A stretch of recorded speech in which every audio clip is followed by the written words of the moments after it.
So Mark, thanks very much for doing the interview. If you wouldn't mind, first of all, just tell us a little bit about your family. Where they came from and all that kind of stuff. Just all that background. Okay, my father is originally from Ballinroad. He's the youngest of 5. I have to kind of think there now, Michael. So he then came in here to his aunt, Auntie Maggie, and Auntie Maggie didn't have any children, so he took over the pub then, and when he took over the pub then, subsequently then he met my mother, who's actually from County Laois, from a place called Ballintubbard. So Mum and Dad met and got married. And how did they meet? No, I think my mother came down here working as a governess for another family here in town, and they must have met socially. Now exactly how they met, I don't know, but anyway, as I say, when they did meet, I think they got married within 6 months of meeting, even. Yeah. My father was a quick mover, anyway, fairness to him. But so they got married in 1950, I think October 1950, and I was born in August in 1951. So now you know my real age. As I say, Mum and Dad then ran the pub here in 13 Grattan Square, and it was known as the Gailey Pair. My father being a hurler and a footballer, and so he was. When he was quite a good hurler. Yes, he has a number of medals for playing for his for club hurling and football, and I think he has the full set of 6, along with others. And when I say he's the full set of 6, he played junior, minor, and senior hurling and football at county level. He also played some league matches for Waterford in the hurling and football codes as well. So yeah, his reputation would be with some of the older folk would be quite good. So he was, as I say, and so he's well known in Waterford City as well, because when some of the Waterford teams would come up here playing in Fraher Field, those lads would come over here for their few pints, and of course there was always a bit of a good rapport between Dungarvan and I think Mount Sion was the team from Waterford that used to come in here. Now I could be wrong on that, but that's my recollection of it. Did he call it the Gailey Pair, or was it the Gailey Pair before when you ran it? I would think that he called it the Gailey Pair. Okay. Actually, when Mum and Dad got married, or prior to them getting married anyway, I think my mother insisted on there being a bathroom here. Because when she came into the house, first of all, there wasn't a bathroom, and so Daddy anyway put in a full bath and all the accoutrements for a bathroom, and it's reputed anyway that that maybe 15 or 16 hurlers or footballers would have had a full bath upstairs in the house, and then they go down drinking large bottles as it was at the time. So that's but anyway, we got to use after a match, of course. Yeah. So there was a good tank of hot water always on the go here, because inside the kitchen there was an egg cooker, and that was used then. Of course, you turned on the egg cooker, threw in a couple of buckets of anthracite, and that heated the water then, so the lads would go up and have a bath. So you're the oldest. I'm the eldest, yeah. How many other brothers and sisters? I have 3 sisters then younger than me. So I'm the eldest. I have a sister, Kathleen, or Kay. She's a retired nurse now in the UK, and then my second sister, Walburga, she also trained as a nurse, but now she's married and living in the UK as well, between the UK and Portugal, and she retired from nursing. So she's a full-time housewife, and so she has a very important job. And my other sister then, she's also living in the UK, and she's married over there as well. She's living up in Southport near Liverpool. So I'm the only one left in Ireland out of the 4 of us. Well, you only recently came back to Dungarvan. And I came back in about 2001 or 2002. I retired from the Guards in 2003. I worked in Cork for 30 years in the Guards up there. So, and I had a great time up there. Did lots of sailing, and then as I say, when I retired, then I came back here after my parents passed away. They passed away in 2002 and 2003, and so. And what I'd love to hear is your memories of your childhood, because you were brought up in a pub where there was lots of men and sing song or whatever was going on in the pubs. Yeah. And even in the square, like, could you tell us memories from your own childhood? Well, funnily enough, I think back in the day, the pubs were more of they were more of a centre where people came to. They were like a community centre. And my father being involved in the GA, a lot of his friends would have joined him here in the, having their few beers every night. They played lots of cards here, and as you say, they sang quite a lot as well. But and because the public house business back then, as I said, it was more a social thing than an actual business. There was great friendships between all the lads, and so they would come in here and have their few pints, and they would play lots of 45. 45 is a great game here. But Mum and Dad had to bottle their own beer here until maybe 1967, 68. I can remember being out in the backyard, out in the old storerooms there, and the big barrel of Guinness would arrive. I think it held something like maybe 50 or 60 gallons, which it would be 4 times the size anyway of a barrel of Guinness now, or thereabouts. So that had to be corked and tapped, and then all the bottles had to be filled and washed and the whole lot. And that's how the Guinness was sold back in those days. And of course, mother and father then needed a bit of help. So one particular friend of Daddy's, Sean Leahy, who I think, as far as I'm aware, Sean was Daddy's longest friend. Like they must have been friends for 80 years, I'd say. But Sean used to help them out in the store and that, and Sean worked on the factory. But some of the names that come to mind are Tomas Kiley, who was a cattle dealer here. And Tomas would come in here after being down in Kerry or down in up in Tipperary or whatever, after buying a few calves and a few bits and pieces, and he'd come in here and he'd have his 3 or 4 large bottles, or maybe 5 or 6. And he'd be after travelling around the countryside, There was other lads then. There was Dick Good, who was the chairman of Waterford GAA. He came in here quite a lot, and Dad's best friend, and another friend of his, Terry Dalton. And Terry was one of the better singers here in Dungarvan. He was a fabulous tenor, and it was often I heard Terry singing some one of the old favourites that were there at the time. Fabulous tenor voice. Kind of operatic kind of stuff? Yeah, close to that. Yeah, you very fine voice, and like John Cormack. a bit of something like that. Yeah, fabulous voice, lovely tenor voice, and we'd often go up to hear him in the church in Dungarvan, where he sang with some of the choirs. And of course, like when you're singing with a choir and you had the backing then of the organ that's in the parish church, it was lovely stuff, And of course, as I say, then all these people all played 45, the game of cards, 6 around the table. But the main counter, which was downstairs, you'd have 3 inside and 3 outside. So you'd get people coming from outside of town, or maybe outside the country, maybe Americans or French or whatever they were, Germans, and they'd walk into the pub for a pint or whatever, and they'd see 3 inside and 3 outside.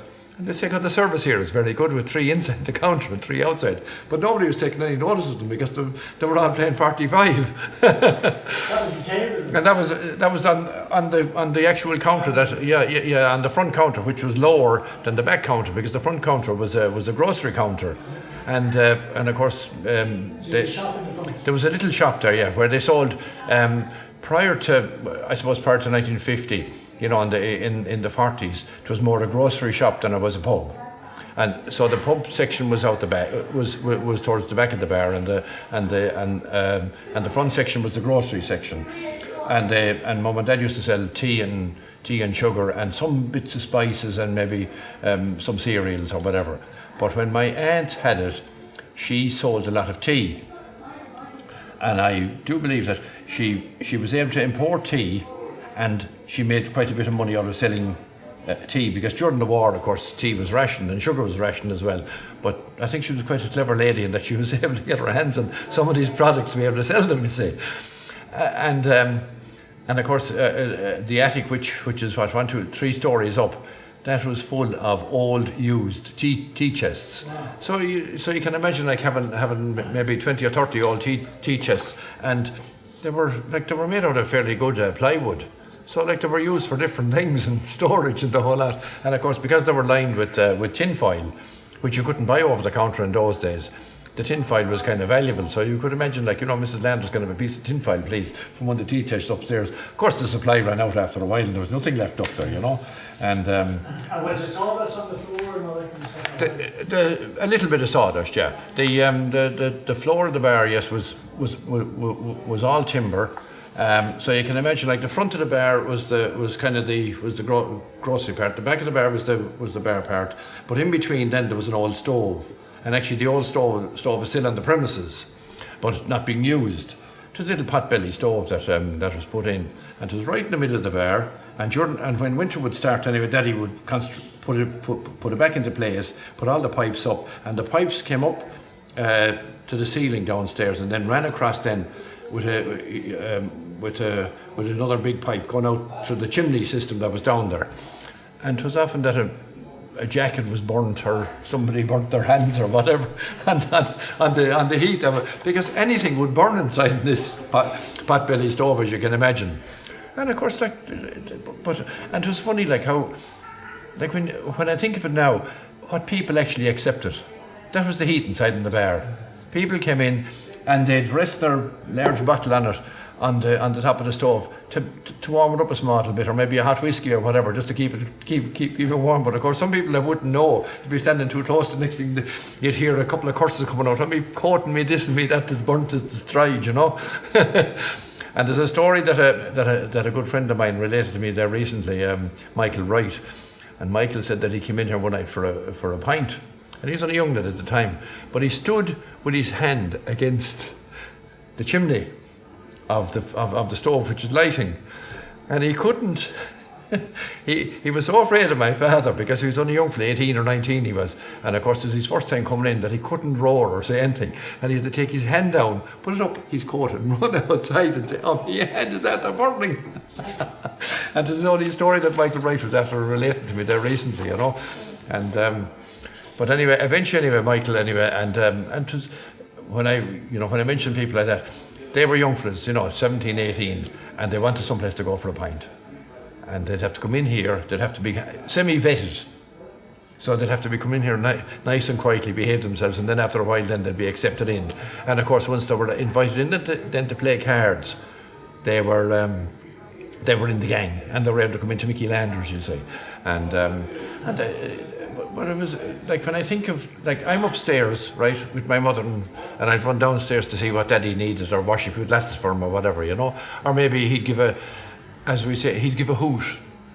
And what it was he, like, very modern technology. In the bar, he had a pipe going from the bar up to the kitchen, and he'd blow into the pipe, ooh, ooh, ooh, you see? And that's all he had to do. We'd, one or two of us, run down to see what he wanted. That was, or else he might even shout into it, "I need you down here," And of course, maybe 3 or 4 of us have to go downstairs, because a whole load of people would be after coming in, and we'd mulligan then to washing glasses, serving people and whatever, And of course, if we weren't there, maybe some of the good customers, like Sean Lee here or whoever, they might row in with him and give him a hand out. And would you work behind the bar, like, regularly? Yeah. We worked behind the bar, washing glasses, taking in and out stock, because back in the day, like when I was, in my when I was up to, we'll say, my middle teens, there was very little Guinness on tap sold. It was all bottles, so the bottles had to be brought in and brought out. It wasn't like nowadays, like where you have loads of pint glasses and everything is on pints and the bottles aren't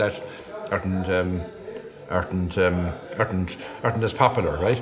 But we'd go down and we'd wash the glasses, and because we had to wash all the glasses in cold water, there was no glass washers. You had to wash them, you had to shine them, drain them, make sure that they were clean. And often then you give somebody's glass an rinse out, because that's what they'd want.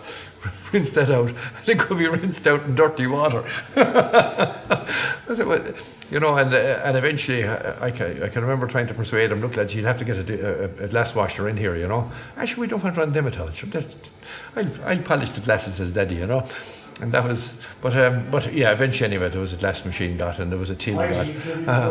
Hygiene came in, nobody was. I never heard of anybody getting sick. The only reason they got sick was that they drank too many large bottles, So, and it was and of course the common drink then was a drop in a bottle. Maybe a small bottle or large? Oh, don't it be a large bottle? Yeah. Generally, it was large bottles. And a half one. And a half one, yeah. And what whiskey were they? And it would be Powers or Powers or Paddy. Jameson was always that better. It was, allegedly, it was a better whiskey than Powers or Paddy, you know. And but yeah, they were the main drinks. Like we had 4 or 5 main drinks, brandy maybe, you know, maybe a drop of gin, but it was just gin and tonic. It wasn't gin and tonic and ice and lemon and the whole lot like they have nowadays. But then, so like you can imagine that after a while, you know, people start to hear about, I want ice with that and I want a lemon with that. I said, God Almighty, sure we'd have to go off then and buy lemons. It was really complicating things. Yeah, but you know, like they did move. Mum and Dad did move the times because they got in a couple of people that would work for them and work with them, and of course, like they had to have the ice and they had to have all the different bits and pieces. But that was later, like when we were gone, you know. And come here, just in relation to the alcohol and all that, would there be any tradition in Dungarvan for poaching? No. Okay. No, poaching wasn't. I don't think it was that available here. Any time that I ever got poaching, it was always got from West Cork or from Galway. Tipperary. Galway or Tipperary, I think. West Cork or Galway. No, not too much in Tipperary. I suppose the fact that I was a guard as well, then you see, wouldn't have helped. You know, like when I came down here, and if I said, look, I want to drop a poaching, well, they weren't going to tell me where they came from. But I have a different story on poaching, which I'll relate to later anyway, okay. Which happened in Cork. And clear, just when you were a child, just when you ran out into the square, what was your memory of? The memory was that there was few cars. We were able to play hurling and football out in the street behind the house here. Yeah, where the car park is. Now, because there was no, like, when I look out there, and everybody has cars nowadays, my father bought a green van from Dungarvan Urban District Council or from Waterford County Council. It was an old green Bedford van that he used for delivering spuds from his brother Johnny, who lived out in Ballin Road. And he used that then to deliver spuds from Ballin Road up to Tallow and a couple of places around for a while. And of course the van got used and eventually broke down, that was it. And he never had a car after that. The only time that he was ever taken in the car was when I'd come down with my own car or my sisters were over from holidays or whatever, but never had a car after that. And I remember making a few journeys in that to go and see my grandmother up near Athy in Ballintubbert, Athy, County Laois, you know, and that was a long time ago, you know. So there was no cars. So there was very little, like the few cars that'd be in the square would be the doctor's car or the teacher's car or some car, you know, maybe the local patrol car or whatever. But there was so few cars out there. And what shops do you remember? And the shops I remember, right? So there was here. Next door was Massey Kiley, who was the butcher. Above that then was Dr. O'Connell's and the dentist. Then there was Flynn's Chemist. Prior to that, I remember Flynn's Chemist being Egan's Public House. And then there was the post office. So the post office is where there's what do you call that store that's there now? There's a store between there and the corner anyway. And that was the post office.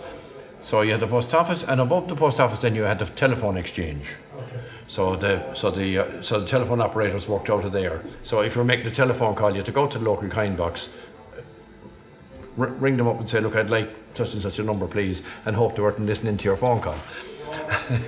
And then on the corner, then there was where the wine buff is now, where that shop. Now that changed hands several times, and that was different businesses. On the other corner, then there was the Bank of Ireland, and that was always a bank as long as I can remember. And then moving further up the street, then there was another pub there, Casey's, Nicky Casey's, and that was there for a long time. There was also a jeweler shop, watchmaker shop further along, but I cannot for the life of me remember whose. I can remember seeing the person all right working inside there. And I remember that it was painted black, and it was a jeweler shop, stroke clocks and all that kind of stuff was done inside there. And then from there on in, then was the creamery yard. So when you go over to this corner of the square here to our right, that was one of the main gates into Dungarvan Creamery. and then on the other side of the street, then you had Cantillans, and Cantillans, where Meads is now, that was a garage. So the garage front was the front of the shop, and then up along the back way then was the actual garage premises, and they sold petrol and all that kind of thing. And that's my recall of that. And Brendan Cantillan, who used to live there, he was in school with me. I think he's down in Kinsale now. And then moving along the square, then going over then towards the Enterprise, you have Corrans, you had a couple of other little shops there that I can't really remember what they were. Then of course you had the Enterprise, and there was a couple of more pubs then in between. And of course there were single, very small pubs. And then you went right around the square and you had Vinnie Morrissey, the butcher. You had on the corner then there was a tobacconist shop. And you can imagine, like, there was so much smoking going on in those days, like that you had to have a proper tobacconist shop. Welch's was the name of the man that had that shop. Sold cigars, cigarettes, all kinds of tobacco, snuffed, all that. So, if you wanted a nice cigarette, you went in there and you said, look, I'd like a nice packet of Black Russian or something like that, which were amazing cigarettes to smoke, like in those days. And you can imagine, like, being reared inside in a pub, you smoked, you drank, and that was it. Much to our, like nowadays we kind of say to ourselves, I wish I hadn't done that. But anyway, and then you came across the road then at the end of Mary Street, and there was also a bank there, the Ulster Bank was there. And then coming along then, that kind of going down towards Main Street, there was another pub, there was a chemist shop, and there was the Square Grill, which when we were going to school was chipper. So we went in there for our chips and our burgers and our can of Coke and that. And then the other part of the square. Were they Italians or? No, they were run actually by a namesake of ours, John Landers, who also bought a pub then afterwards. He sold that, and I think he bought a pub up Mary Street. And that's now run by, I think, his son-in-law or somebody like that. But and then coming across then the other side of the square, then you had Vinnie Morrissey's butcher shop, and that was there for a long time. That's where the newsagent is now. And you had Ormond's cake shop, which is still there, but in my day it was run by Mrs. Ormond, who was a Wexford woman. And her husband was Paddy Ormond, who was a famous old IRA man, and they opened a lovely cake shop there. But on one side of that then was a place called the Beehive, and that was a little place where you went into for your ice cream and your coffee or whatever. And maybe if you're on a hot date, like you'd bring the young lady inside there and buy her a bottle of orange and an ice cream and hope for the best. But that was the Beehive. A lot of people my age now will remember that. Will remember the Beehive, our days inside there, and we'd all gathered inside there in our short pants. I think I got long pants when I was about 14 or 15. When I think of it. So moving on then, we had Ormonds and then Lawns, and in between then there was, so you had, and that was the surname. So some of the surnames along this side of the square are very interesting in that you had Mountains, Jimmy Mountain, and Jimmy's children were the kids that I remember were Tony, Vincent, and Libby. And Libby was a great runner, Libby Mountain, tall girl with big head of curly hair and a fabulous runner. I think she actually ran national championships and things like that over the years. I think she's living in Dublin now. But so there was and there was a priest in the family as well. But that was Mountains, Lawns, and they had a drapery store for a while, but that closed down, and Mrs. Lawn then opened up a betting office there, and there's still a betting office. And coming a little bit beside there then was Powers, and Powers was a grocery shop come pub like ourselves, but they concentrated on both parts of the business always. They were always a grocery shop, and Tommy Power, who was a good friend of mine, that's where he lived, and he subsequently took over the business and then sold it on, and tis now owned by Colm Nagel out of the Leader office. And then you had Fives and Greens, so you had all these funny names, so between the Mountains, the Lawns, the Greens, and there was Foley's. There was a pub owned by Foley's. There, a Mrs. Foley and her daughter had the place now. That's the local bar, which is owned by Donegal Goff and his wife. But and that was a pub that was owned by the Egan, or not by Egan's, by Mrs. Egan, and that then was sold, but the people who kept it on then kept the license ticking over, right? And then Donegal took it over. Now it was back to a full-time pub, and then of course you had Paddy Foley's then across the way. So just in the square alone, if you went on a pub crawl, you'd have, you'd take you a while. But I presume that was because of the fairs and the marts and all that kind of stuff.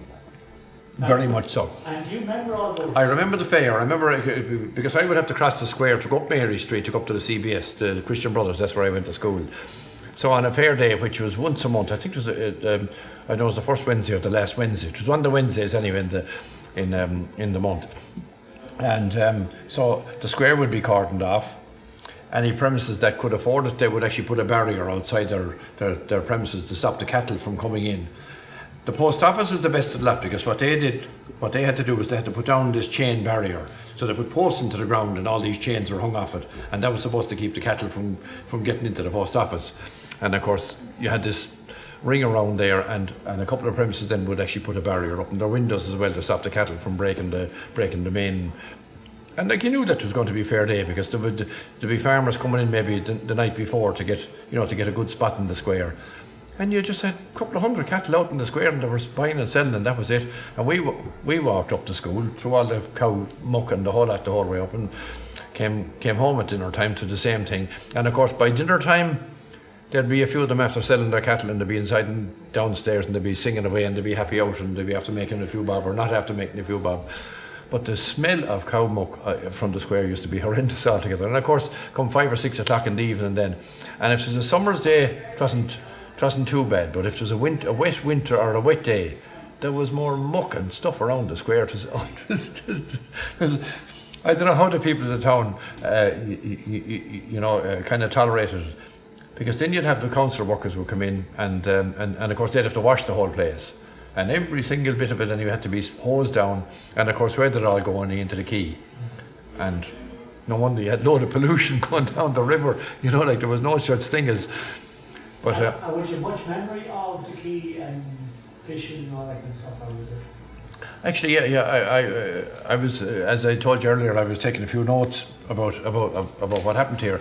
But when we were, I can remember walking down the quay with my mum and dad in the 50s, and there was quite a number of boats that used to come down from Scotland to fish out of Dungarvan Bay, because east of Dungarvan Bay, going from Dungarvan Bay across to Dunmore East, along that part of the coast, there was fabulous fishing ground for hake during the winter or during the summertime, and herring and that kind of thing during the winter time. And I remember the name of one of the boats was called the King Cora. Now, I remember it just stays in my memory. And when I was speaking with my mum and dad before they passed away, they were telling me how they used to walk down the quay when the fishing boats were in, because the Scottish lads would come in here some of them would come in here for their few drinks, and they would be given lobster and prawns, the best to fish, and mother would bring it up here, and she'd cook lobster and she'd cook prawns in big saucepans on the old egg cooker, as I said, that was inside the kitchen.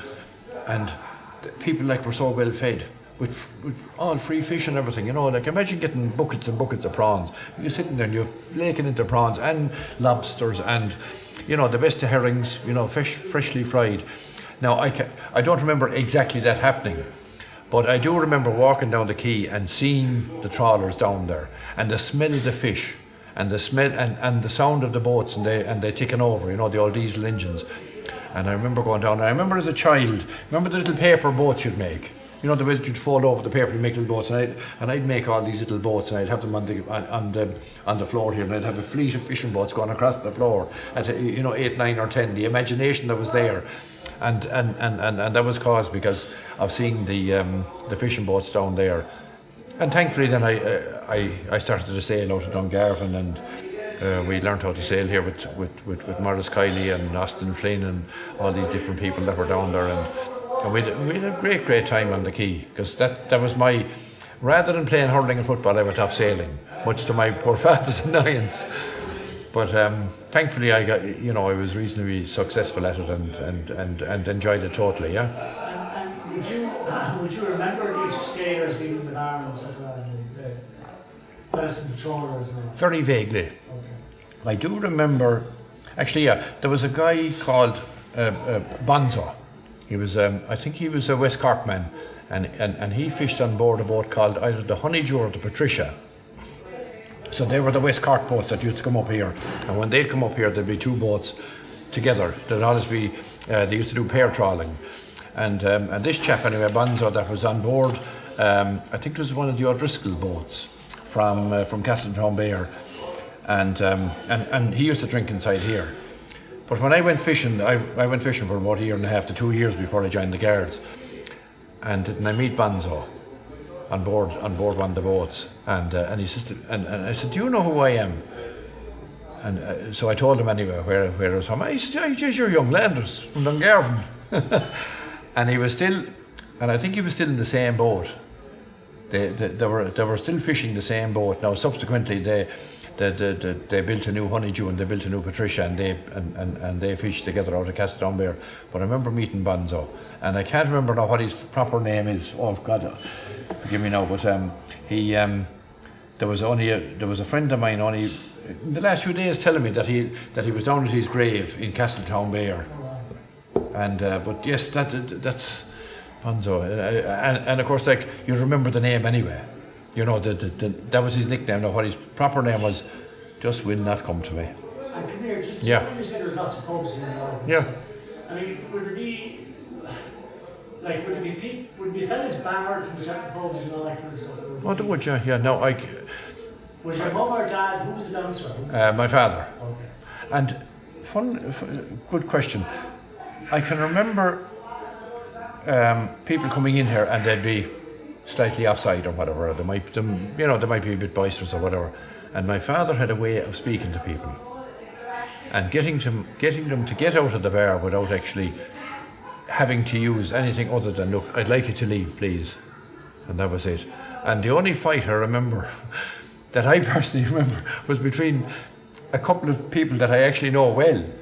And I don't want to mention any names now, because I don't have their permission to say so. But they had a good row down in the front of the bar, and then he came in and he told them, out you get, and that was it. No messing. But in fairness to him, like, I'd say, I think after a while they were allowed in, but there was a lot of apologies made, yeah. And it's quite a while ago now, but I think I was maybe 14 or 15. And I still actually meet one of them around town today. And the other way you eventually became a guard. Yeah. But do you remember the guards raiding pubs and all that? I do. And actually, yeah, there was Garda Hallisey, that was his name. And funnily enough, Garda Hallisey used to come up here, and he'd knock on the door. And he'd come up and he'd be upstairs with Daddy on some of the nights. It'd be a night duty, having a couple of pints inside in the kitchen. And Gareth Hallisey, I think, was from Galway, right? So when I got married and moved to Cork, my next door neighbour was a lady by the name of Kitty Hallisey, who was his niece. Now, can you beat that in two throws, as they say? But yeah, Kitty Hallisey was next door to me, and I remember her saying to Kitty, Gareth Hallisey in Dungarvan, and he used to come in drinking in our place at home, yeah. And of course there was other guards around. Then there was Sergeant Ledan, who was the IC here in Dungarvan, and there was Gareth Giblin, but there wasn't so much hassle in like they came in, they raided the bar. They took the names and addresses, and that was it, and they went off. And of course, you see, because in those days, I think it was more, while it was a serious offence and people thought it was a serious offence, I don't think that people were really hard, they weren't prosecuted like as much as maybe they could have been. I think that when the traffic court came on the road and afterwards, so like the lads from Waterford on the traffic court, Sergeant, what's his name, that used to come from Waterford, and everybody was terrorised by this poor man who was only trying to do his job. And funnily enough, I was here myself one night, and I was after coming down from Cork, and I was helping Mum and Dad in the bar, and I was Hurley, Sergeant Hurley, yeah. So I'm downstairs anyway, and I'm helping away anyway behind the bar anyway. It was well gone closing time, you see. And I said, sure, look, there'll be no problem. Sure, it's only after hours anyway, you know. And Sergeant Hurley arrived in anyway. And sure, I was trembling. I was afraid of Sergeant Hurley anyway. So he came in anyway. I said, look, it's all right. Look, sure, we'll sort it out. We'll get them all out. No, this won't do it all. He started to take all the names and all that. So eventually, anyway, he said, look, I'll leave off with a warning. And he went off. And I said, good night and thanks very much. And sure, no sooner was was everybody gone, and we were back doing what we were supposed to be doing, drinking inside in the bar. But it reminded me of, you know, like, what do you do inside in your own hometown? You take care of yourself, you know, and you do your best. But the opening hours are very funny, man. They were. I think it was it 11 o'clock, or was it? No, 10 o'clock on a Sunday night. And I think Sunday night had kind of, and even way back in the day, like in the early days, though, I don't think there was any opening on Sunday, or it was very restricted hours on the Sunday. But after hours was part of what you did. And that was it. Like, and like, my memory of living here was that we were always open. Good Friday, Holy Saturday, Holy Sunday, whatever day, Christmas Day, Christmas Eve, the whole lot. There was always somebody inside in the bar, and it didn't matter. I remember my grandmother died, and the bar stayed open. There was no such thing as closing it because the lads had to get their pints. Good Friday was the same thing, you know. On the other side of that, though, is that you probably didn't see enough of your dad, like socially. Socially, no. Like, we never went on holidays. Like, we were never on holidays with our father. Like, I knew my dad through the bar. I knew him through coming upstairs. He would have come, like, after they retired, they would have come and stayed with me and my wife in Cork, all right, you know, from time to time. But we never actually went away on a family holiday, you know.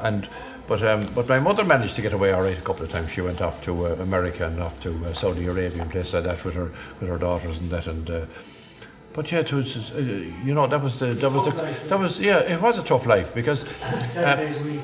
7 days a week, and because there were so many bars in the town as well, like, your business was really tight, and you had to make sure that you held on to your customers. So and as quick as lightning, but at the same time, it was a tough life. And I can remember my mother, you know, she had to bake bread to sell, you know, she had to make brown bread so that she could supplement the wages and that kind of thing. And then I think in 1960, I was actually talking to my sister about this morning. About 1965 or 66, my father started to collect old newspaper.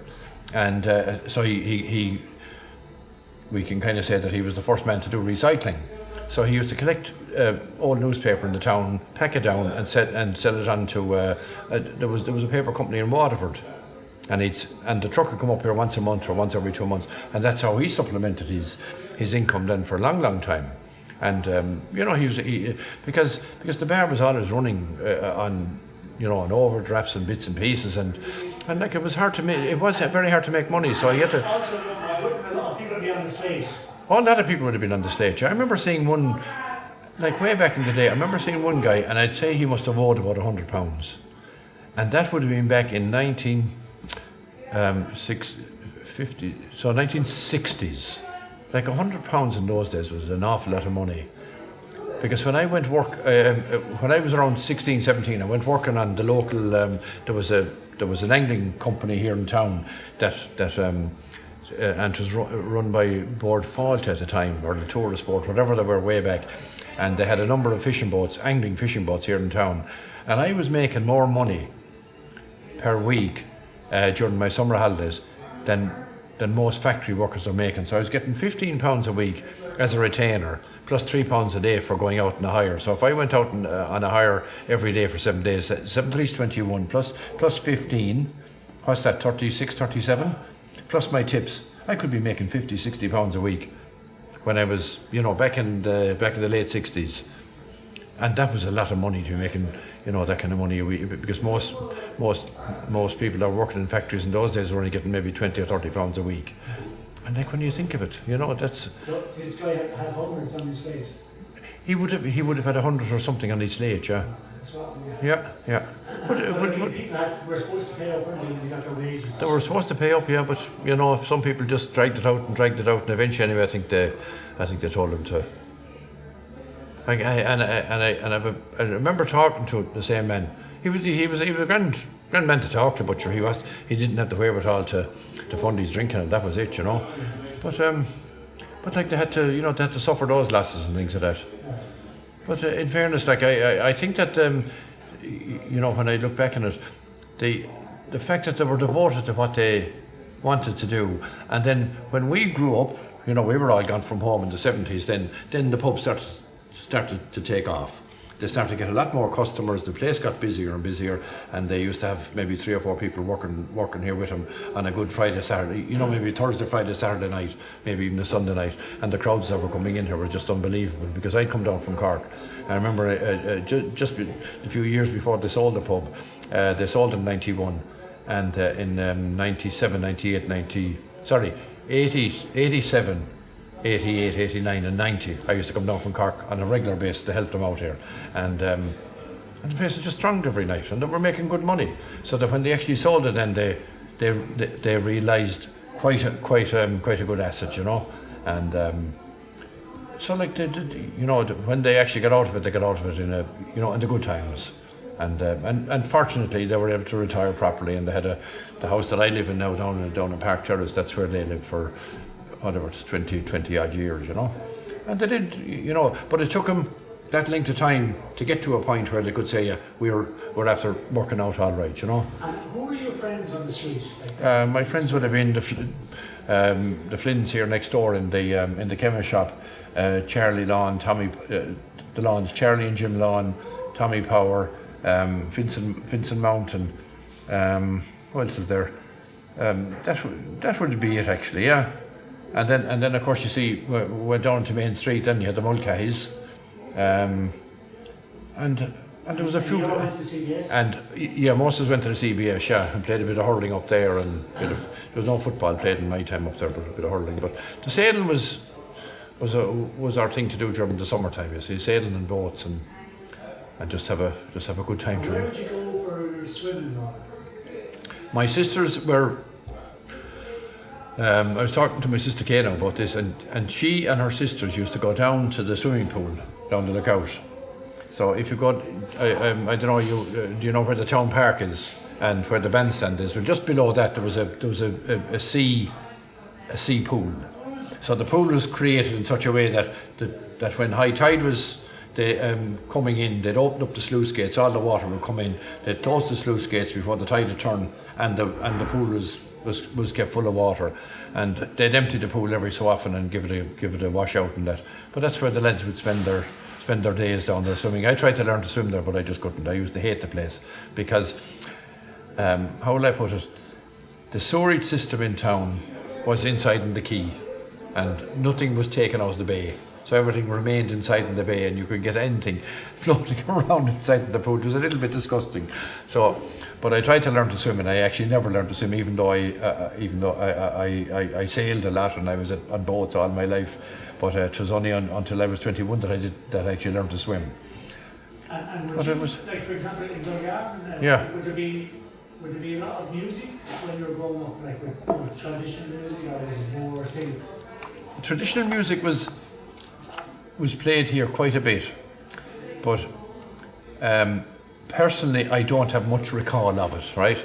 I know that the lads here in the bar would sing songs from time to time. They'd get a sing song going, and they do the noble call thing where you'd sing one night, sing the next one, and as I say, like the likes of Terry Dalton, there's Terry Dalton, Dick Good, Sean Leahy, Tomas Kiley, and there's a couple of other people. Then there was let's see now, I have a couple of names written down here. There's a fellow by the name of Mick Murphy, was quite a good singer. Ollie Connors, Mickey Clancy and his brothers Pete from Abbeyside. They were and Mickey Clancy used to drive the CIE bus for the county, you know, down the county and that. And Johnny McGregor, Lar Fraher, Paxi Daly, and all these people used to be in and out of here, you know, like all the different names of peoples that that and like you'd get one or two lads and they'd be after, you know, maybe a Friday evening, and they start up a bit of a sing-song themselves or whatever.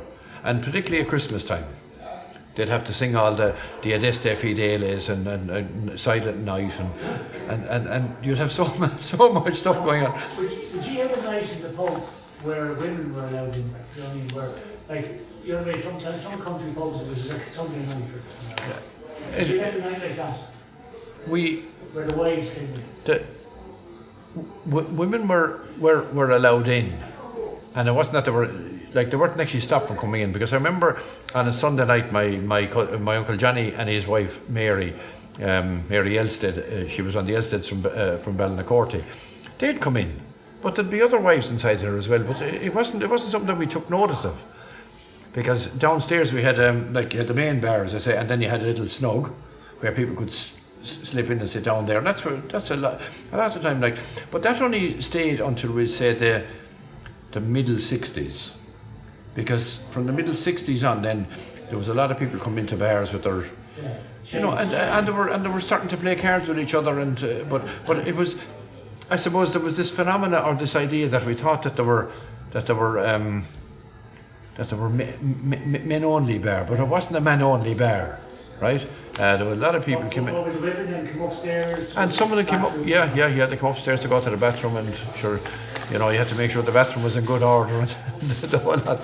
And for you then, like this is your front room. This is our front room. This side here, and the kitchen was here on the first floor, and then and of course the bathrooms then were upstairs. You say, and sure, if you're above in bed, you'd hear them going in and out of the bathroom, or now and again you might get somebody that was. You know, you might get some lady that might have been sick upstairs or whatever, and you give the mother a shout, "Mammy, come up here, there's a woman that's been sick up here," you know, because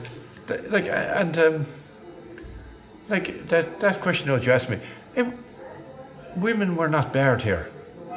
It was part of, like, they come in if they wanted and if they didn't want it, but maybe around town there was that perception that such and such a bar was a man's bar or whatever, but there was a lot of women that came in here with their husbands and their partners or whatever, you know. And it was interesting, all right, at the time now. Was there any bar in town where, for example, the clergy would have drink, or the brothers, like, for example, you had where to go up to the kitchen and have a drink with the family? I don't know. Okay. I actually don't know. All I know is that poor old Dan Hallisey, I got the name at last, Garda Dan Hallisey, he would come in here all right, and he was the guard, and the teachers actually drink downstairs and had to come upstairs because he would be here on duty, you see. So to be after hours that he'd be in here, to be knocking the door, and he knew that the place was. But no, I don't ever recall the clergy or teachers or anything like that coming in here. They had their own bars uptown. Okay. Now a lot of those would have gone to, we'll say, the likes of Lawless Hotel or that, you know, that were where there was a lot of people, you know, and there was a lot of people in and out, and you know, it's a different you know, a little bit more public in that, you know. But like the rest of the bars, I don't actually know. And funnily enough, like even growing up, there was only a few bars that I ever drank in around town when I was a young fella, you know, up to about 17 or 18 or 19. And funny. Was there a place where young people went for a drink? Well, we would have drank here from age 16 onwards.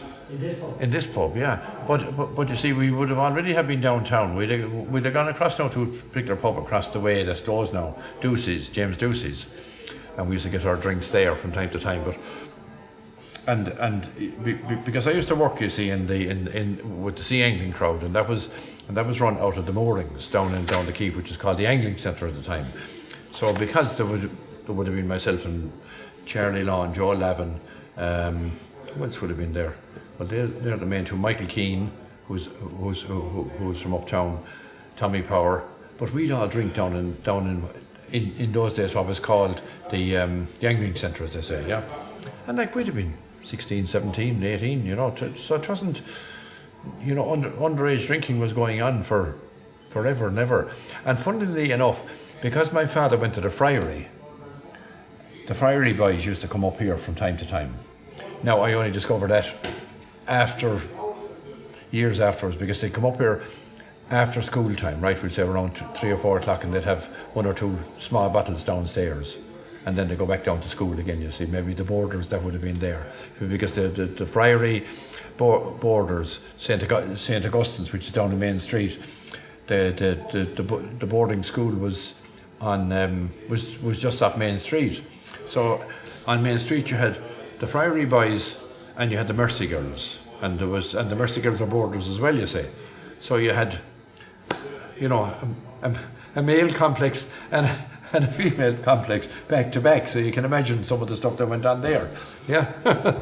And here, would there be many characters like fellas out of telly hands and stories and all that? Would you have much memory of that when you were a child? There was, I suppose, a lot of it was just kind of kept inside, and how would I say it? I'd come in and I'd meet the lads inside in the bar, but I don't actually have full recall of what they used to talk about per se, because they wouldn't be travellers, or they wouldn't have been well travelled people. A lot of them, a lot of them would have. This would have been their life. They'd have worked in the factory. They'd have come up here for their few bottles, and they'd have watched a bit of hurling and football, and backed a few horses, and that was their life. They weren't actually going any place other than around Dungarvan, and so like a lot of them were. Now, some of the lads that would have come back from, we'll say, from England from time to time, they'd be after being in London working on the building sites or whatever, and they'd come back as the shiny suit and the shiny shoes, and they'd have a couple of bob, and they'd be, they're returning from the UK. But I don't recall very much of their stories. One or two might have come back from America as well, and they'd be called the returned Yank or whatever, but you wouldn't hear much, I don't recall too much of it now, yeah. Why did you get a notion in your head to join the Guards? Just something that I wanted to do. Even when I was 18, 19, I was going to join. Was there someone that influenced you? Did you? I don't think so, no, but I think it was a job that I could have got anyway, because I wasn't going to go to university. I had no aspirations to go to university, but I just took it on as being something to do. And I remember the first time I went down to apply, I was 18 and a half, just after doing the leaving cert. And I went down to the guards barracks anyway, and they measured me. And I was my chest too small.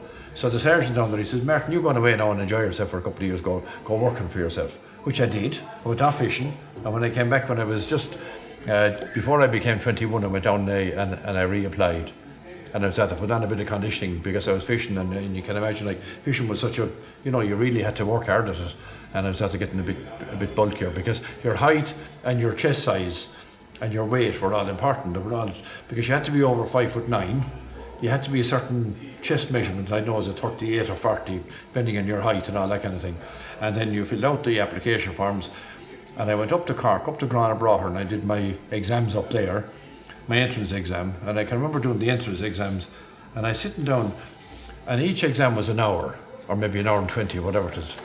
And we had to do Irish, English, maths, general knowledge.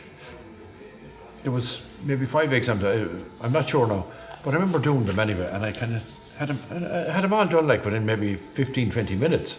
And you think I'm very intelligent, but the level of the exam was so low, and I had all these exams done in jig time, and I was sitting there kind of waiting for the, in those days you had to spend so much time inside the exam room before you could leave, and I had to wait here. There I am waiting, and I just checking everything. So anyway, when I had the exams done, anyway, I passed it, and I got in and went off to Templemore in November 1972, and I did 6 months training up there, and then was moved to Cork then, and that's where I remained then for the remainder of my service, 30 years in Cork. And I worked in the old Bridewell in Cork, then in a place called St. Luke's. St. Luke's closed down, they opened a new station in Mayfield, and then in Mayfield then I got transferred from there out to Blarney, and that's where I retired from. And was that a big shock in the sense of, I suppose you coming from a small town?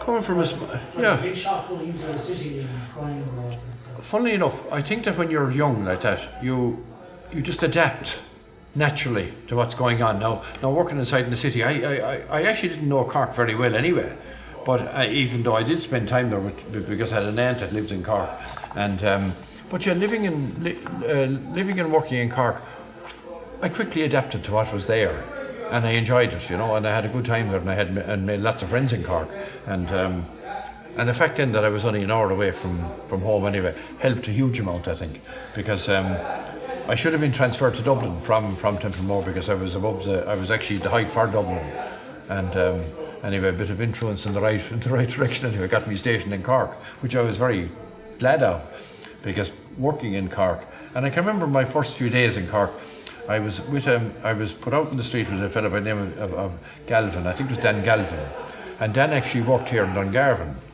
And Dan remembers me coming into Dungarvan Garda Station to apply to join the Guards, and he then was transferred in from Dungarvan to Cork. So when I arrived in Cork, Dan was there, so he kind of took me under his wing for a while.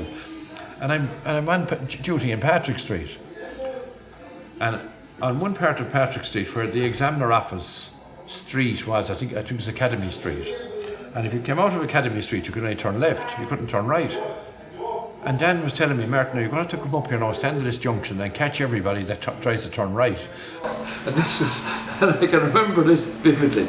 Standing at this junction and people would come up and they turn right and I'd pull them in. And I was, maybe 20, 21 at the time. Can you imagine, from Dungarvan, wondering, how am I going to ask these people their names and addresses? And I must have got, I think the first day that I was there, I must have got about 20 people anyway. Half filled the notebook anyway. But none of them ever went to court anyway. Because I said to Dan, what'll I do now? Oh, you just note them now and just pretend now that you have to get in a few names and practice away. But just funny, like how when you're that age, you adapt very quickly. You know, and if somebody said to me like, now, would you join the Guards today? And I said, not really, you know. Because of what I know and what I saw and what happened and everything, you know. And of course everything is totally, you know, life moves on. And so that's the... you were going to tell me the story of the poaching in Cork. Oh, the poaching, oh yes. I hope I won't embarrass anybody with this. But when I worked in St. Luke's, there was a local PP there, John Galvin, and John was a great character. We used to play lots of poker with him, and if we were on night duty, another colleague and myself, we'd call up to John for the cup of tea and get the local scare from around the place and hear what was going on. So we were down in the station coming close to Christmas one day anyway, and the phone rings and yeah, hello, St. Luke's Garda Station here. Is that you, Landers? Yeah, who's that? Gailey here. And he called himself Gailey to us, you see. What do you want? I want you up here double quick time, you see, bring up so-and-so with you. I said, why? I have a job for you to do. So we drove up anyway, in the patrol car. I'm in uniform, the guy just with me is a detective. Pulled up, went into the house anyway, and he puts a big box up on the table. Now lads, there's the list. 12 people there. Deliver one of them to each of the houses. 12 bottles of Bochim were inside in the box with the name of the people who was to receive it. And off we went and we did it, we delivered them. Imagine knocking at your door. We're down from Father Calvin, he said, to give you that happy Christmas. The parish priest sent you. The parish priest calls the guards to come down to deliver 12 bottles of Bochim around the area. That's great, isn't it? Yeah. But come here, you never got a Cork accent. You were down there a long time now. I can do Cork, all right. All right. Okay. It's not hard for me to do Cork at all. Okay. But so you did have more of a Cork accent when you were down there? I did, yeah. Okay. Because you're going to pick it up naturally anyway. And like you're away with your Cork friends or whatever, like when we go in sailing trips and that, we'd be wherever, and the old Cork accent would break out. But if I go back to Cork in the morning and I meet the real Cork friends that I had there, I'd be back to where I was, you know. And but yeah, I had a great old. It was hard work, you know. I did, like working in Cork was difficult because it had, you know, you had so many different strata of life there. You had the upper, like where I worked in Cork was in Montenotte as well, you see. So we had the upper echelons of society living there, and some of those people were fantastic. Some of them were terrible, and like any part of life, we had with the ordinary commoner garden people like that just worked in factories or whatever. And I must say, like that, I had friends from all walks of life up there. You know, it wasn't perfect, but it was very, very enjoyable. I have lovely memories of it, and I have some sad memories as well of different things that happened. You know, some of the things that happened to people. You had to try and deal with that. And it's just, I think I had a vocation for it really, and I enjoyed it, and I made lots of good friends up there, and I can still go back up there today. But isn't it funny that your sisters my three sisters went to but they all went into the caring profession. Ooh. And you went into the Guards and you said you had a vocation for it, right? Yeah. So where did that come from? Was that your mum or dad? I don't know, I suppose, John, when you grow up inside in a pub and you see And in those days, the way the business was run, it was, as I said, it was a social centre. Okay. So there's a community The aspect. community aspect, a huge community aspect to it, yeah, there was. Okay. And like when I think back on my day, on our days here, while they were difficult and and some people were respectful and some people weren't, but we knew our customers. Mum and Dad knew their customers. Okay.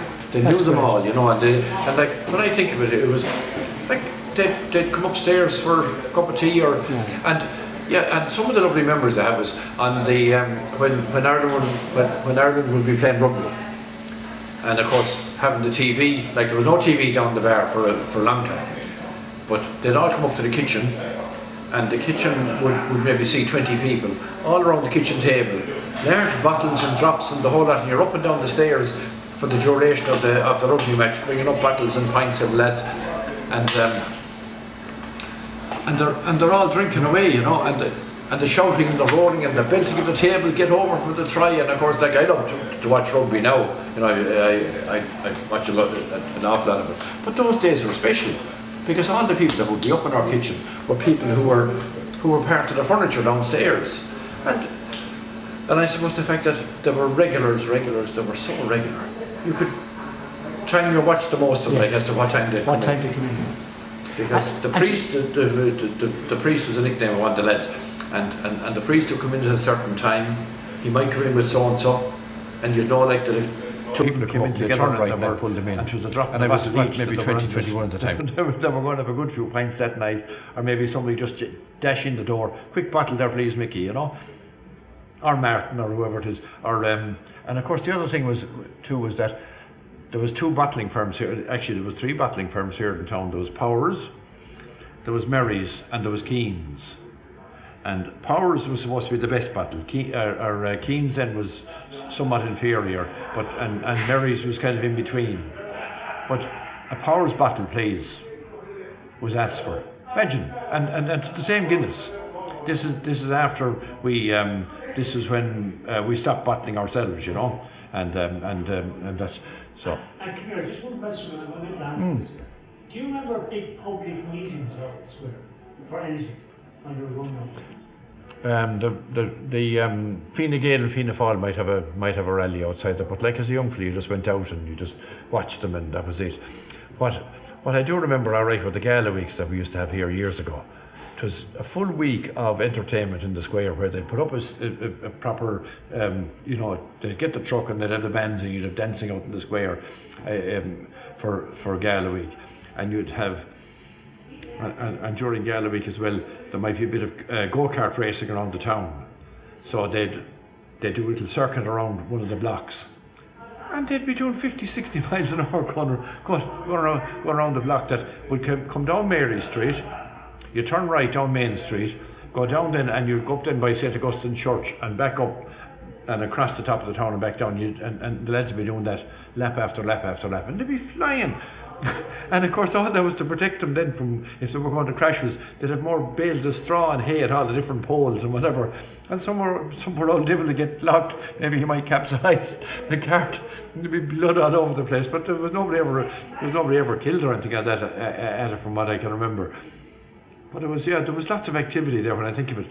The Gala week, as I say, was a big week, and particularly like when you were a teenager, were able to go out in the square and meet the girls that you fancied, and you're coming out for a bit of a dance or whatever. Yeah, and but there was a flag Ceol here back in 1957 or 58, and I think the pub stayed open for like a full weekend or whatever. Never closed. Yeah. And when Waterford won the All-Ireland final in 1950, I hope I'm right now, 1959, the pubs just stayed open for the full weekend as well. And I can remember my sister telling me, and it's funny, like my sister has better memory about this than I have, but we just kept filling large bottles. There was a bar up here. There was 50 or 60 people inside the living room here, and we were just serving bottles and bottles and bottles of beer. People were just celebrating the fact that they'd won the All-Ireland final. Can you imagine if we won another one now? What had happened? the town had never closed. We'd get rid of all the guards on the place and we'd stay open for 48, 50 hours or a couple of weeks anyway, huh? So you never know. But my father, in fairness to him, he was he always had that idea like that they were going to win sometime. But tragically for him, like they never won. You know, they never won All Ireland like in his lifetime. You know, after that, they won a few Munster finals, all right. You know. Maybe we might see it. We might see it. Hopefully, yeah. Hopefully we might, yeah. Thanks for you for that. Okay. Can I get you just to point out some favorites? I can't. Yeah. Not a bother. Yeah. So.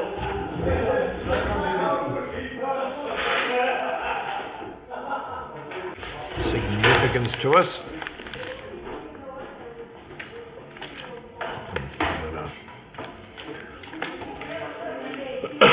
Yeah. Now, I can actually take. Will I leave them inside in the album, or will I? I feel to take them out and kind of lay in flat even.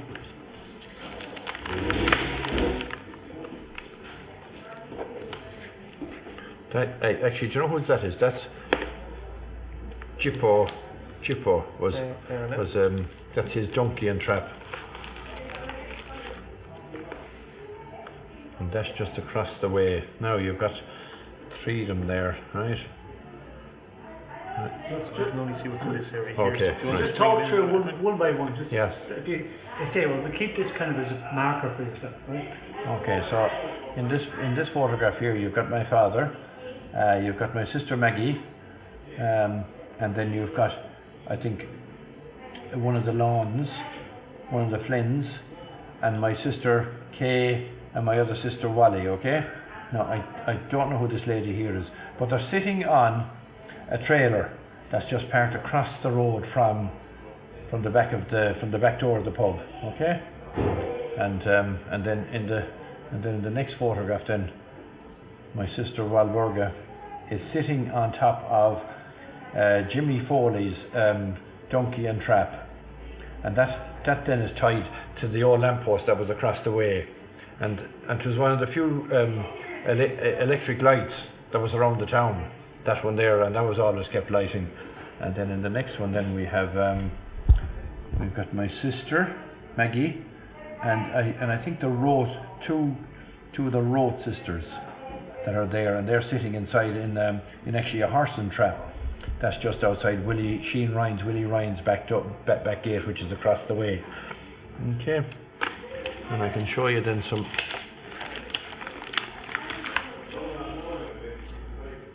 This is my father now in his swimsuit, and I'd say that looks like as if he's down in Abbeyside.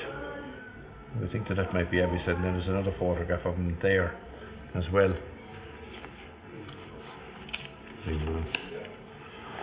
Now here we are.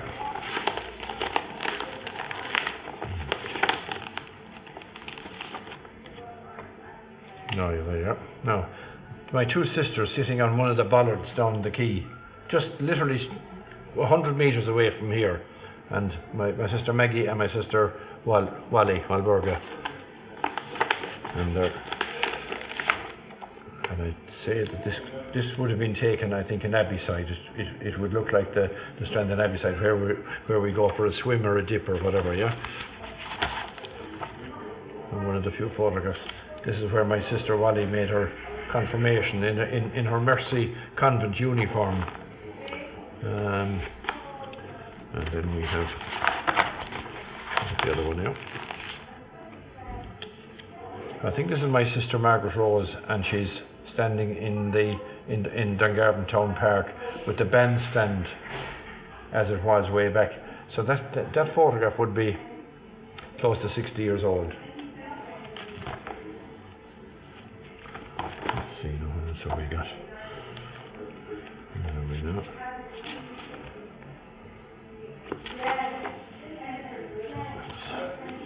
You don't have any of these photos. There's a colleague of mine from Cork.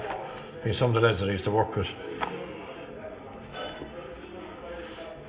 That was us getting ready to go around Ireland.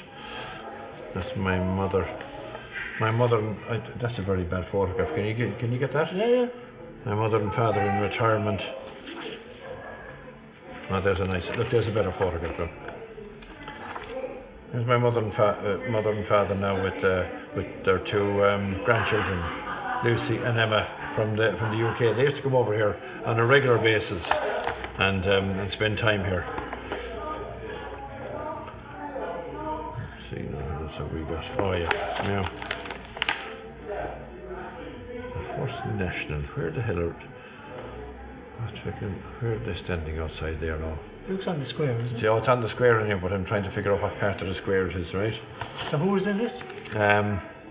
That's Dungarvan Brass and Reed Band as it was at the time, and Keneally is that chap's name, Packy Keneally, okay? And I think I see the very famous Pat Ormond inside there as well. He used to have Ormond's cake shop across the way, himself and his wife. And that's a vintage car outside Lawler's Hotel. Let's see, what else have we got here now?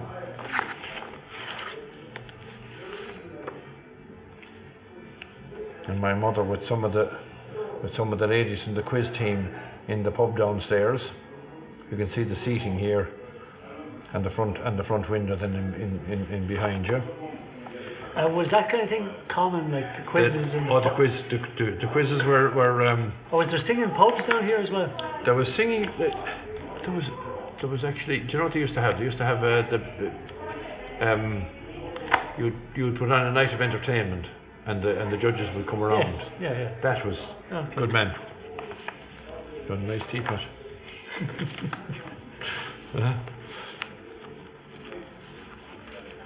What else have we got? Yes. There's a photograph that you want, that too many people want to see.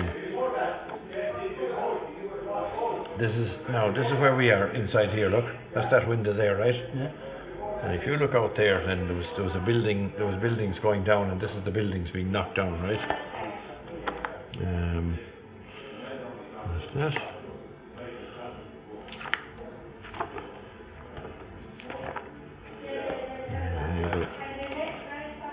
What else have I got here? If there's any other.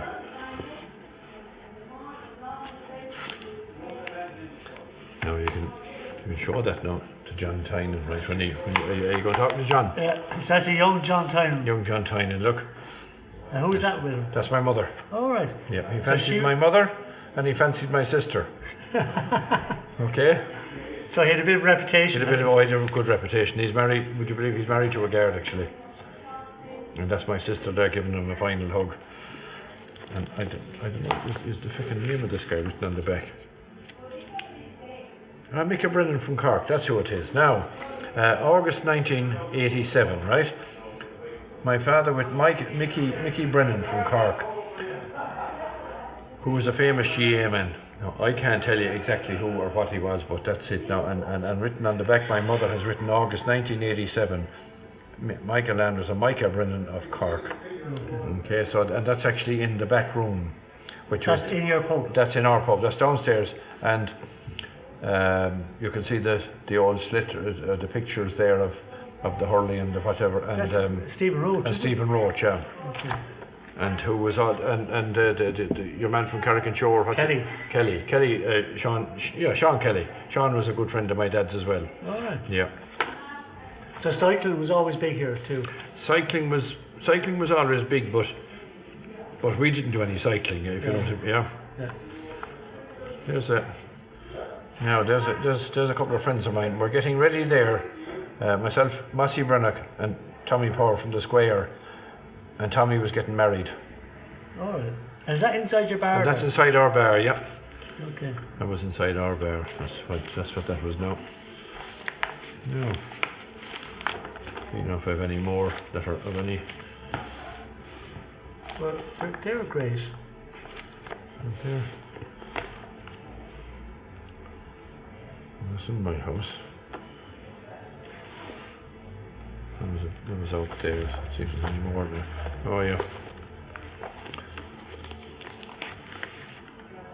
Ah yes, now. Seamus Power, Philly Grimes, Mickey Landers, Frankie Walsh and Larry Guinan. September 1984. Can you get that? Can you have the photograph of that now? Can you get that there? You can, yeah? Yeah. And you can see the So these are all the old. These are all the old hurlers. From 1959. From 1959 and that, yeah, Daddy was a great, and you can see that was taken across the way there now. That was, yeah. I don't think there's any point in showing you this one here because I can't really tell you. Phil Grimes. Really. Yeah, there is there. Yeah. Right. Okay.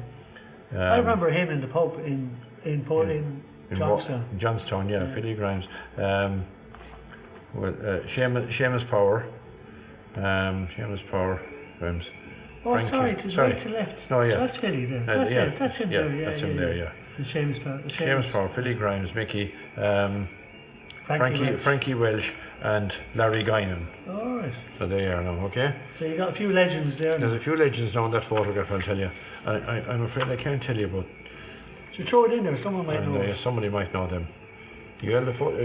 This was. You think this was? I think this is now. Abbeyside, was it? I think it's an Abbeyside team. Yeah. I think I'm really certain it's an Abbeyside team. Yeah.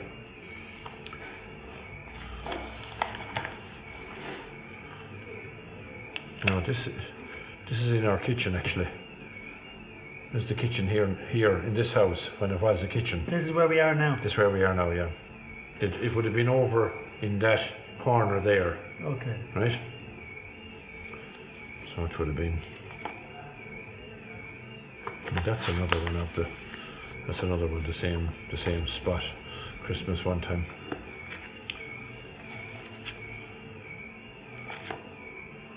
Oh, sure, throw in the old horror one. There's an old one, yeah. So you reckon this is... Where did you say this might be? This might right, I see. Sorry, it doesn't... It does, yeah.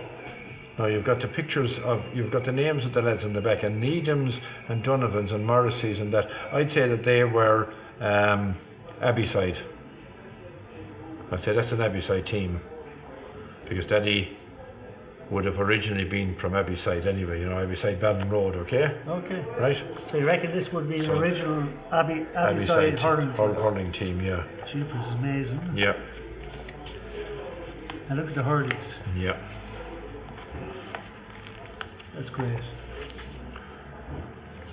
And that's 1950, and actually that's another, now I can tell you that is another Abbeyside hurling team as well. Nolly McGovern, Shawnee O'Brien, John Flynn, Austin Flynn's younger brother, Tomas Kiley, Duck Whelan. And there'll be a lot of people now that would actually see that photograph and they'll be able to recognise each of the people inside and that, no bother, yeah. And come here, can you show us too? And there's, look. Sorry. There's actually, there's an old photograph that you won't see very often of a regatta day in Dungarvan, in the quay in Dungarvan, yeah. Do you remember you had the account book? Oh yes, I have that inside my bag actually. It's inside my bag there behind you. Well, that would be interesting to just have a quick There's another one, look, of the heater. You see that there? And that's and you can see the wall there then, that was just across the way there.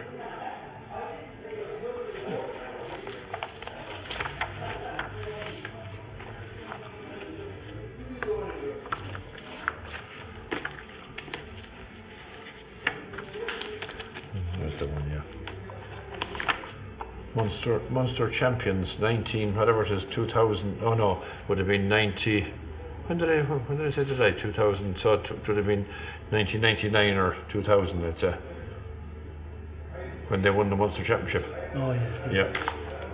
This is great here. Can I just show you this one? This is an old dockers from the pub. Yeah. That's it. And then you've got Wills and Clark send you down a price list. That's right, yeah. See how they with tobacconists. With tobacconists, yeah. And you these are people who 1937. So these are people who would have owed money to the shop. Yeah. So there's names on some of them. There should be names on some of them. But that would have been my like OD, JOD, yeah. And like you have pound, shillings and pence, £2, 8 and 6. 1 shilling and 4 pence for whatever goods they were, yeah. Can you get that at the top of the page there? Mrs. Heafy, some names Bayview. of families. Mrs. Heafy and Mrs. Heafy, Bayview again. Yeah, that's Daddy's writing there now. Right. There's Rockets, Mrs. Rocket. Yep. You can see how some of the pages then are taken out. And this then is my mother's writing here. But there's no year now there. 3,000 woodbines, 1,000 gold flake. So 3,000 woodbines were £11 14 shillings and no pence. That's great. It's great to have that still. Yeah. And there's one other one here that I'm not sure. Is there anything that you want to show? Yeah, I'm not sure now about this now. Let's see anyway, yeah. Some of these were taken now in the UK, so they wouldn't be up. Oh yeah, there you are now. No, I think that's Emma, yeah. You can just throw it on top of the table actually, the handiest thing, yeah. Can you get that? That's the card playing counter there, right? And this part here would lift up. And this is my mother with her granddaughter Emma from the UK, and you can see the bottles on the shelves here, and you can see the way the shelving, that there wasn't much on them in them days because there's now becoming a proper bar, right? And the transistor. And the transistor radio, That was very important. Oh, the transistor radio for all the news and everything, yeah. Let me just see what else now is inside here that we can show you, because there would be a lot of these now are from the UK. Now that was one of the bar staff there. Can you get that one there? John. He works in the leader office. What's his second name? This is the lower end of the bar, so you can see the new Guinness taps, the Smithwick's tap and the Harp tap. Oh, jeez, Harp, I'll tell you, yeah. And the what you call them, and the spirit bottles. Then John worked with Mum and Dad for quite a while behind the bar. He's now working above in the leader office. And I'll think of his second name, John Hush. Oh Jesus. Won't come to me. Won't come to me now.